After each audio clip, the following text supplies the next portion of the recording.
Hello, good morning guys. आप सब कैसे हैं? आप आई होप कि आप सब अच्छे होंगे। मैं भी ठीक हूँ। तो मैं यहाँ पे बना रही हूँ भिंडी की भुजिया। तेल गर्म हो चुका है, उसमें मैंने डाल दिया है लाल मिर्च। आप अगर हरी मिर्च डालना चाहते हैं तो वो भी डाल सकते हैं, पर मुझे लाल मिर्च पसंद है भुजिया में। तो लाल मिर्च मैंने डाला है। उसके बाद मैंने उसमें डाल दिया भिंडी, और यहाँ पे बाबू को दूध गर्म करके मैं दे रही हूँ उसको पीने के लिए।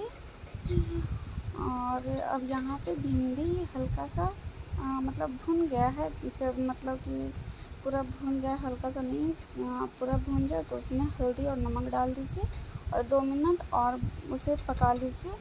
वो बन करके तैयार हो जाएगा। और देखिए मेरी भिंडी बिल्कुल लसी चिपचिपी नहीं है। तो ये सिंपल सी भुजिया, और बस इसमें तेल और फ़ौरन और मिर्च और नमक हल्दी डालती हूँ मैं। और ये काफ़ी अच्छी लगती है खाने में, बच्चों को भी काफ़ी पसंद आता है। तो चलिए मैं बताती हूँ।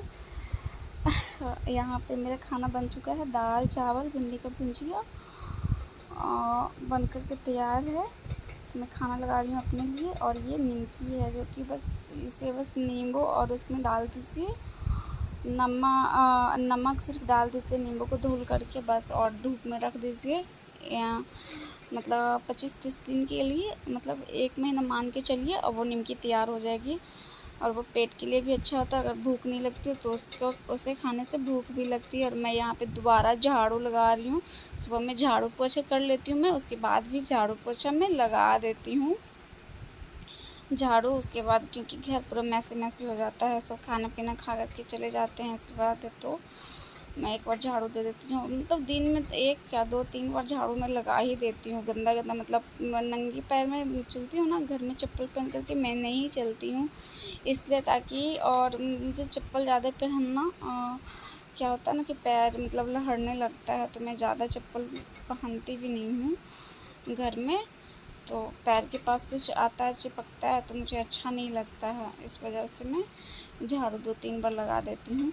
और यहाँ पे छत पे से मैं कपड़े उतार करके ले आई हूँ, और यहाँ पे कपड़े फ़ोल्ड करके मैं रख रही हूँ, क्योंकि 2-3 दिन के कपड़े हो जाते हैं तो बहुत सारे हो जाते हैं कपड़ा, तो वो फिर एक दिन करना बहुत हार्ड लगता है। तो सोचती हूँ मैं कि कर देती हूँ, पर हो नहीं पाता, तो वो मैं रख भी देती हूँ। और आज मेरे साथ कुछ ऐसा हुआ मेरे घर में कि आप सुनिएगा तो हंसते हंसते पेट फूल जाएगा। तो चलिए मैं बताती हूँ क्या हुआ। कल रात में क्या हुआ कि बहुत मच्छर काट रहा था, गर्मी भी बहुत थी। तो मैं नीचे से पंखा लेकर के आ गई थी ऊपर। मेरे घर में स्कूल चलता है छोटा सा, मतलब कि ये समझिए कि हर बच्चा, हर माँ बाप प्राइवेट स्कूल, बड़े स्कूल में अफोर्ड नहीं कर पाते हैं। तो मेरे घर में छोटा सा स्कूल है, पढ़ाई बहुत अच्छी होती है यहाँ पे। तो वहाँ पे क्या है कि फ़ैन ऊपर लगा हुआ नहीं है, टेबल और फ़ैन है। तो मुझे गर्मी लग रही थी, तो नीचे से हम ऊपर लेके आ गए थे टेबल फ़ैन। और पापा कल नहीं थे, पापा कल बाहर चल गए थे कुछ सामान लाने के लिए, तो पापा नहीं थे।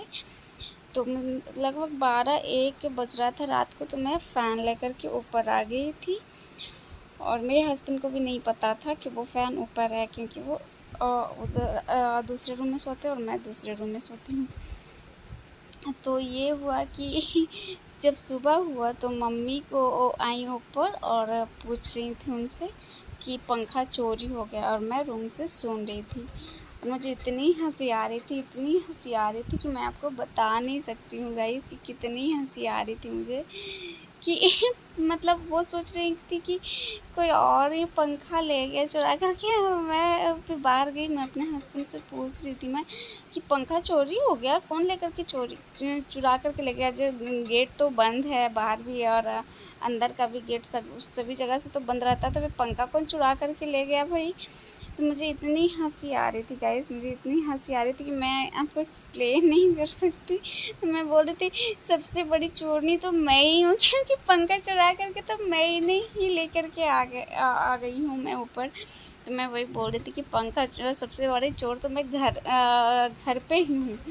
तो बाहर वाले का क्या चोर करना, चोर तो सबसे बड़ा आपके घर पे ही है। तो मैं यही बोल कर के बहुत हंसी आ रही थी। और तो मम्मी बोल रही थी कि बच्चे आए भी थे ऊपर, तो क्यों नहीं बोले आप लोग?